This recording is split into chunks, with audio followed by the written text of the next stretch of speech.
Assalamualaikum warahmatullahi wabarakatuh. Halo semuanya, yang terhormat Ibu Dr. Anda Sri Somi SIMK sebagai dosen pengampu mata kuliah bimbingan dan konseling.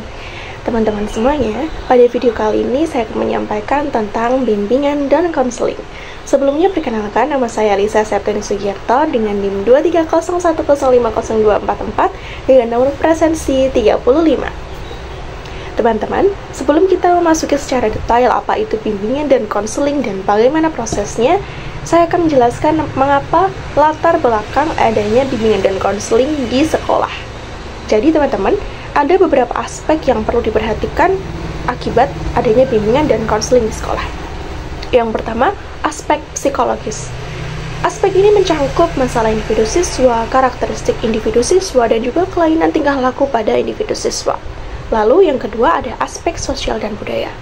Teman-teman, dimensi sosial dan budaya itu sangat mempengaruhi karakteristik siswa, di mana pada dasarnya siswa merupakan produk dari lingkungan siswa masing-masing.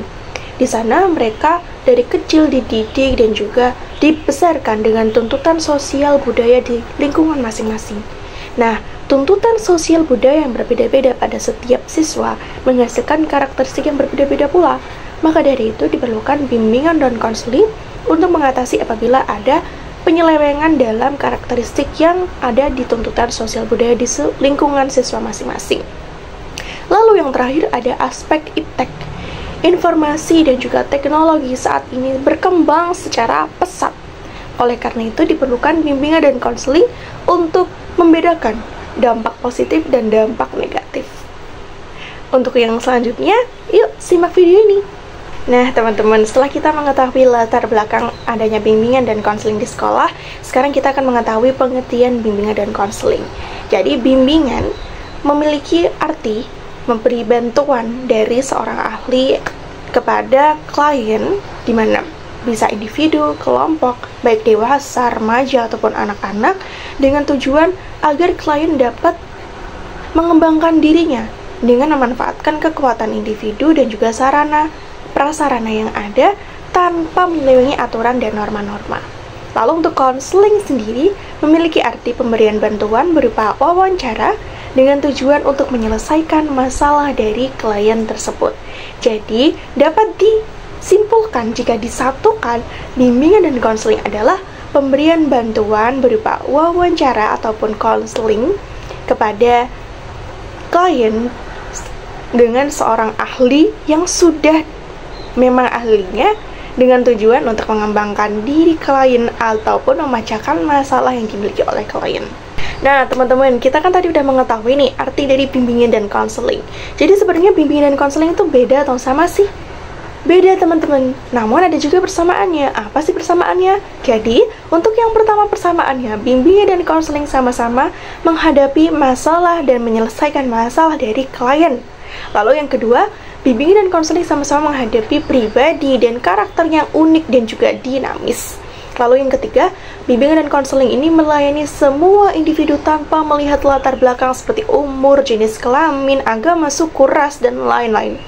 Lalu yang selanjutnya, bimbingan dan konseling ini mengacu pada norma-norma yang berlaku. Lalu yang terakhir, bimbingan dan konseling ini memasuk dari bagian integral pendidikan dan pengembangan individu. Nah, terus untuk perbedaannya apa sih Kak? Nah, jadi untuk perbedaannya di sini yang pertama ada tenaganya. Tenaga di bimbingan dan konseling juga berbeda, teman-teman. Bimbingan di sini bisa dilakukan oleh guru, wali kelas, orang tua, dan lain-lain. Namun untuk konseling tidak semua individu bisa, teman-teman. Harus memang yang ahlinya dalam bidang konseling. Lalu untuk kegiatannya, teman-teman, di bimbingan ini lebih terfokus kepada pemberian informasi, pencegahan adanya untuk mengatasi masalah itu, pencegahan, lebih fokus kepada pencegahan.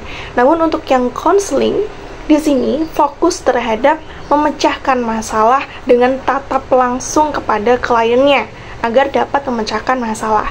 Jadi kesimpulannya, bimbingan ini lebih terfokus pada pencegahan, dan sedangkan konseling ini secara tatap muka dan memang dikhususkan untuk memecahkan masalah dari klien. Teman-teman, sekarang kita akan membahas tentang urgensi BK. Mengapa BK ini penting di sekolah? Jadi teman-teman sudah disinggung di latar belakang tadi. Jadi untuk BK sendiri, mengapa penting di sekolah? Yang pertama, dapat mengatasi masalah individu pada siswa, bahkan warga sekolah. Lalu yang kedua, BK dan bimbingan konseling ini juga dapat membantu siswa memahami potensi yang ada di diri siswa. Lalu yang ketiga, bimbingan dan konseling ini membantu mengembangkan diri siswa. Lalu, bimbingan dan konseling juga dapat membantu bagaimana siswa matang dan juga mandiri dalam menghadapi hidup. Lalu, bimbingan dan konseling juga dapat membantu merencanakan karir siswa. Teman-teman, setelah kita membahas banyak sekali tentang bimbingan dan konseling, sekarang kita akan membahas tentang kedudukan bimbingan dan konseling. Jadi, bimbingan dan konseling itu berkedudukan sebagai integral dari seluruh kegiatan pendidikan di sekolah. Bimbingan dan konseling ini dimaksudkan untuk adanya pembinaan individu pada siswa. Ada 3 ruang lingkup dalam pelaksanaannya. Yang pertama, bidang instruksional dan juga kurikulum. Yang kedua, ada bidang administrasi dan kepemimpinan. Dan yang ketiga, bidang pembinaan pribadi. Oke teman-teman, pada kali ini kita akan membahas tentang keterkaitan tugas guru dan konselor. Ada beberapa dimensi teman-teman. Yang pertama ada dimensi wilayah gerak. Di sini guru fokus terhadap sistem pendidikan formal, lalu guru BK juga sama, fokus terhadap sistem pendidikan formal. Lalu di sini ada tujuan umum dari guru itu untuk mewujudkan tujuan pendidikan nasional, sama guru BK juga seperti itu. Lalu ada konteks tugas. Di sini guru memiliki tujuan pembelajaran yang mendidik melalui mata pelajaran sesuai dengan skenario guru. Guru BK berbeda teman-teman. Di sini pelayanan yang mendirikan dengan skenario konseli dan konselor. Lalu untuk fokus kegiatan di sini, guru fokus pada pengembangan kemampuan penguasaan bidang studi dan masalah-masalahnya, sedangkan guru BK fokus pada pengembangan potensi diri bidang pribadi sosial, belajar, karir, dan masalah-masalahnya.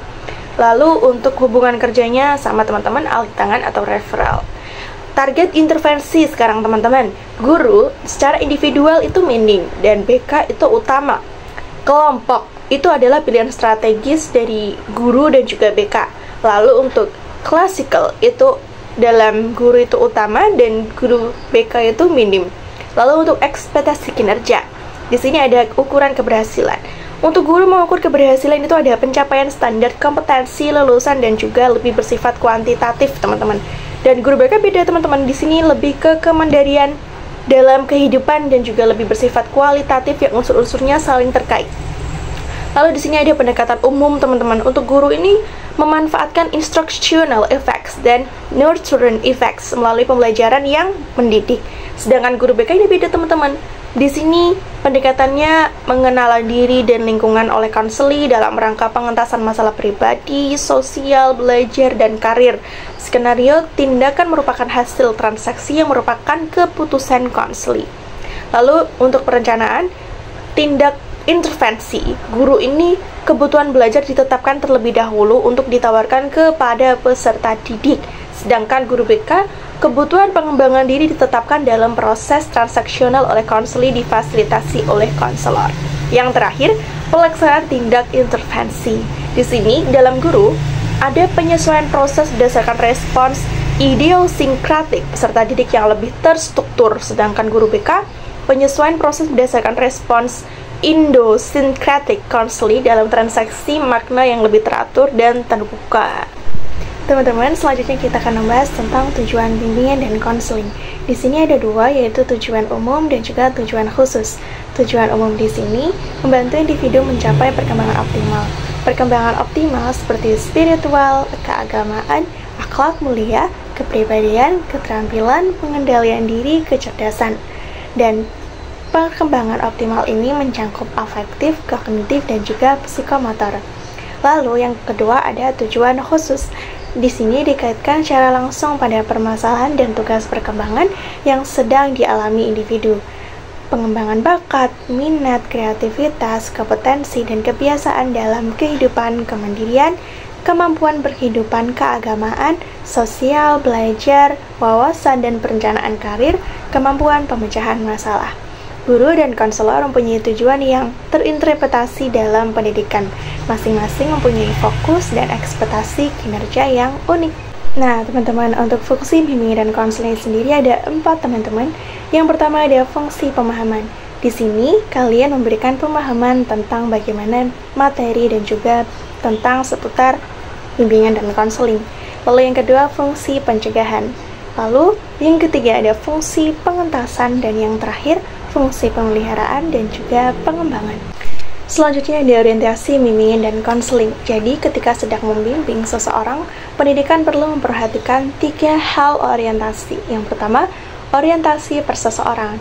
Di sini, menitik beratkan pandangan kepada siswa secara individual, tidak membeda-bedakan siswa. Lalu yang kedua, orientasi perkembangan. Di sini melihat bagaimana siswa sedang dalam proses perkembangan, baik fisik, psikis. Oleh karenanya, bimbingan untuk membantu perkembangan optimal. Lalu yang ketiga ada orientasi permasalahan. Di sini apabila ada permasalahan, guru perlu membantu karena dapat menghambat perkembangan siswa. Teman-teman, untuk selanjutnya kita akan membahas tentang prinsip. Jadi, dalam penerapannya terdapat 12 prinsip yang harus dipegang oleh guru BK atau konselor yang ada di sekolah. Yang pertama, bimbingan dan konseling untuk semua peserta didik dan konseling tidak diskriminatif. Di sini maksudnya, setiap individu akan menerima bimbingan secara menyeluruh oleh konseling dengan adil dan sesuai dengan programnya. Lalu yang kedua, BK sebagai proses individuasi, di mana maksudnya individu berbeda dengan unik serta dinamis sehingga dibutuhkan konseling dalam membantu pembentukan diri. Lalu yang ketiga ada BK menekankan nilai positif. Maksudnya, konseling akan memberikan nilai positif terhadap semua permasalahan yang dicari solusinya. Lalu ada bimbingan dan konseling adalah tanggung jawab bersama. Maksudnya, semua ikut berperan dalam melaksanakan peran BK di lingkungan sekolah. Lalu yang kelima, pengambilan keputusan adalah hal yang esensial dalam BK. Maksudnya, BK akan memberikan arahan dan mengambil keputusan untuk menyelesaikan persoalan individu. Lalu yang keenam, BK berlangsung di semua situs kehidupan, bukan hanya lingkungan konseling, tetapi keluarga, masyarakat, lingkungan, pendidikan, dan bangsa negara. Yang nomor 7, BK merupakan integral layanan pendidikan, karena itu akan mencapai tujuan pendidikan nasional. Lalu yang ke-8 ada BK dilaksanakan dalam lingkungan budaya Indonesia. Integrasi guru dan siswa harus selaras dengan budaya yang ada.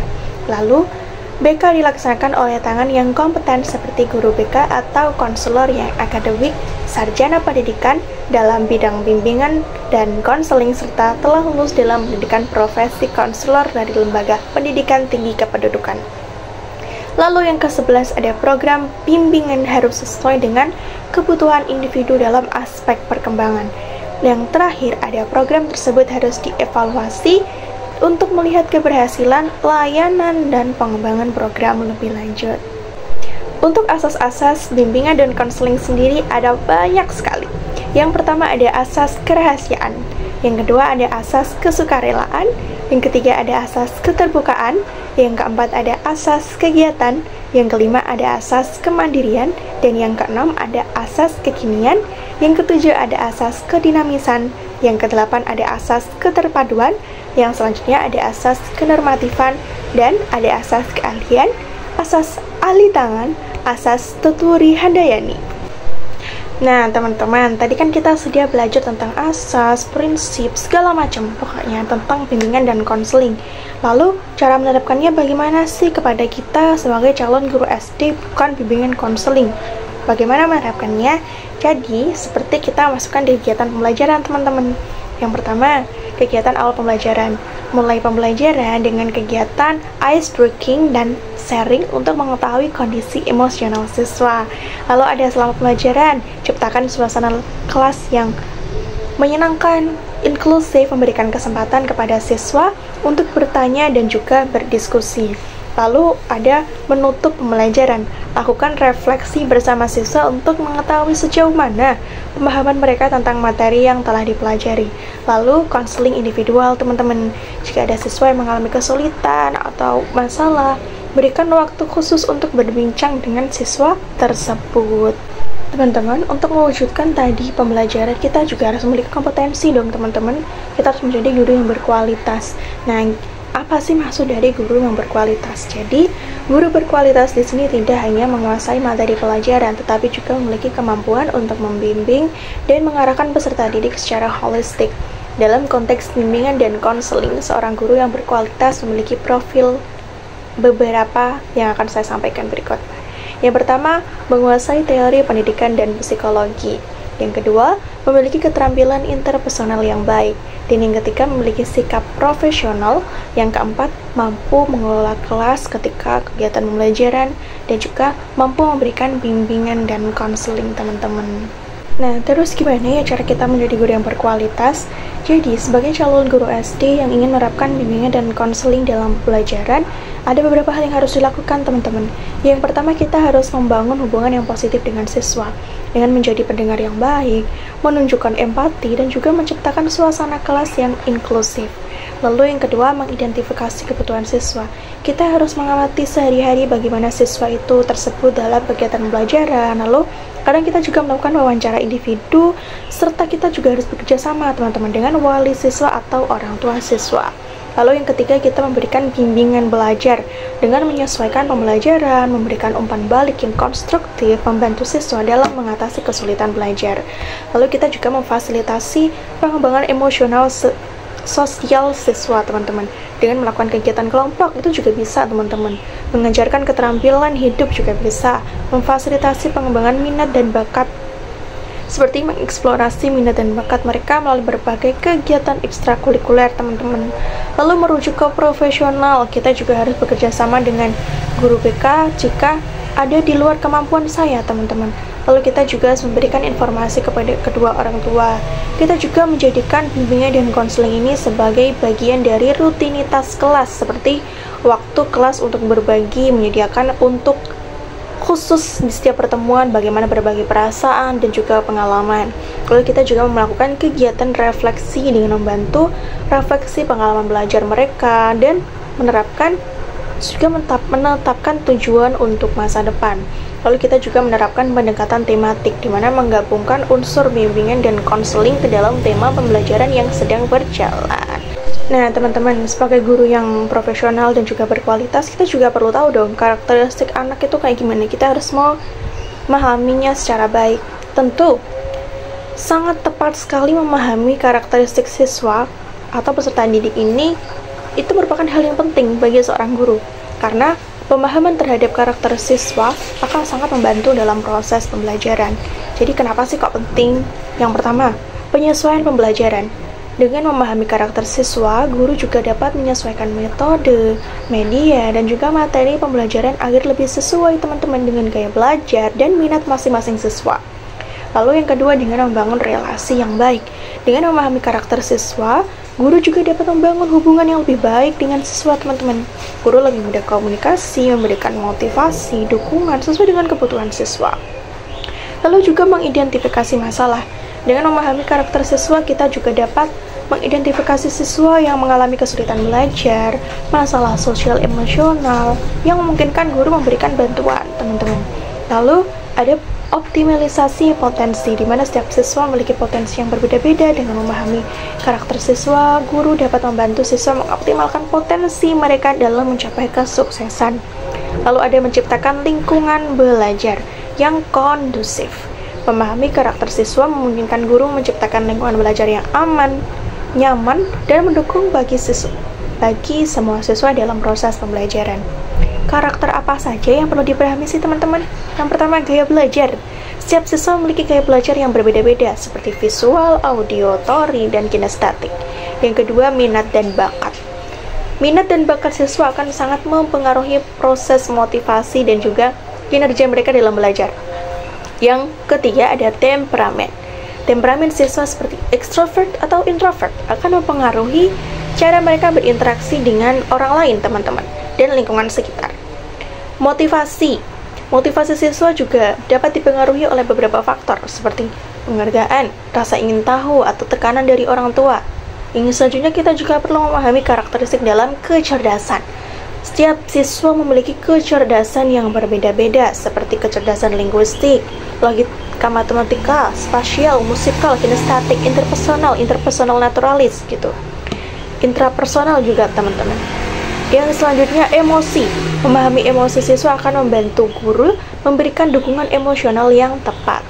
Gimana caranya memahami peserta didik? Seperti yang tadi sudah sampaikan, observasi, wawancara, angkat, kerjasama dengan orang tua, dan melibatkan siswa dalam proses pembelajaran. Teman-teman, selanjutnya saya akan membahas tentang 9 layanan BK dalam pola 17+. Ada 9 layanan BK yang dapat diterapkan dalam proses bimbingan dan konseling. Yang pertama, bimbingan pribadi. Di sini membantu siswa memahami diri sendiri, termasuk kekuatan, kelemahan, minat, bakat, nilai, dan tujuan hidup. Lalu, untuk contohnya, bisa melakukan kegiatan refleksi diri, tes minat bakat, serta konseling individual untuk membantu siswa mengatasi masalah pribadi. Lalu ada bimbingan pelajar. Di sini membantu siswa dalam mengatasi kesulitan belajar, meningkatkan prestasi akademik, dan memilih program studi yang sesuai. Di sini dilakukan bimbingan belajar kelompok, bimbingan belajar individual, dan program remedial untuk siswa yang mengalami kesulitan belajar. Lalu ada bimbingan karir. Di sini membantu siswa dalam merencanakan masa depan, memilih karir yang sesuai dengan minat dan bakat, serta menyiapkan diri memasuki dunia kerja. Lalu ada contohnya, workshop tentang dunia kerja, tes minat bakat dan karir, serta kunjungan industri. Lalu ada bimbingan sosial. Di sini membantu siswa mengembangkan keterampilan sosial, berinteraksi dengan orang lain, dan mengatasi masalah sosial. Contohnya, kegiatan kelompok diskusi, bermain peran, dan pelatihan kepemimpinan. Yang selanjutnya ada bimbingan kelompok. Di sini memberikan layanan BK kepada sekelompok siswa dengan masalah atau minat yang sama. Lalu contohnya, kelompok konseling untuk siswa yang mengalami kesulitan beradaptasi, kelompok studi untuk siswa yang ingin meningkatkan prestasi, atau kelompok minat dan bakat. Yang selanjutnya ada bimbingan klasikal. Penjelasannya, memberikan layanan BK kepada seluruh siswa dalam satu kelas. Contohnya, ceramah tentang pengembangan diri, diskusi kelas tentang isu-isu remaja, dan kegiatan ice breaking.